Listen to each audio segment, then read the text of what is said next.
Здравечки, помня доста време од кога последно имам снимено видео, било го дали подкаст или било што. Од последниот подкаст мислам дека поминато едно месец дена.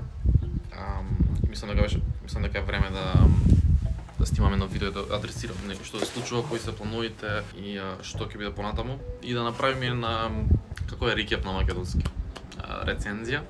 Рецензија на сезон 1. Да, официјално ја викам сезон 1, значи првите 20 епизоди ќе бидат сезон 1. Не беше планирав да снимам секоја недела до крајот на годинава, ама се случија некои работи. Главно ми откажа некои гости и ја имав многу работа поврзано со Accelerate и се случи да снимам со Сокол, Никола и ми се свигаше символично така што почнав со него и на првата епизода бевме со Никола, на последната епизода, на епизод 20 бевме со Никола и онака символично беше да ако прекинувам сега или правам пауза, ова е мислам дека супер место за да прекинеме и направиме пауза.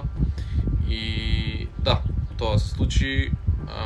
Главно причината беше затоа што едноставно ми одземаше 2 цели дена да го снимам подкастов, бидејќи сакав веќе ако снимам подкаст да го снимам секоја недела да излага епизода и за тоа да биде реалност требаше 2 дена да работам на подкастот кој што ги немав реално во неделата. Мислам јас главно сакам 7 дена би работел оптимално на мојот бизнис Accelerate, што значи дека работев требаше метнам 9 работни дена во една недела. И тоа не беше изводливо долгорочно, сакам да го правам долгорочно подкастов и ми требаше малце одлучив да направам еден чекор назад да направиме, да анализираме што како и како може да направиме некој систем на работа кој што ќе биде долгорочен и ќе може да го правам ова со години, бидејќи стварно сакам да го правам овој подкаст со години, но не може да ми одзема 2 дена во неделата.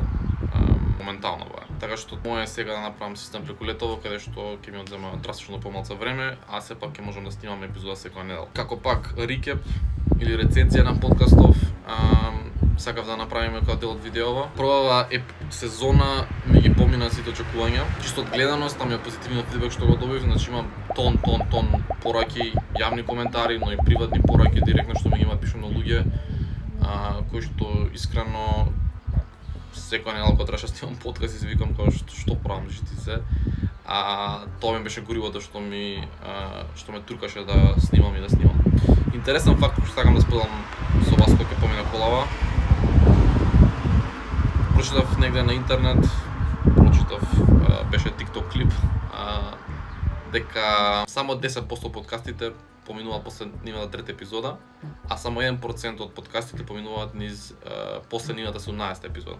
Што значи дека само 1% од подкасти кои што се некад создадени имаат снимено 18 и повеќе епизоди. Така да How to make it for Macedonia или како да успеш од Македонија веќе е топ 1% подкаст. Искрено на монологот кој што го почнав овој подкаст, таа прва епизода, 5-6 минути, не знам колку толку траеше и таму јасно кажав зашто го правам подкастов, а тоа беше дека правам подкаст кој што се надевам ќе помогне на луѓе тука кај нас и е подкаст кој што мене лично мислам дека ми фалеше. Искрено мислам дека сме правец да го креираме овој инструмент каде што можеби дрско да се мисли тоа или претенциозно, но јас стварно мислам дека може да направиме преку овој подкаст да биде инструмент каде што ќе го крене локално општество еден чекор напред или еден чекор нагоре.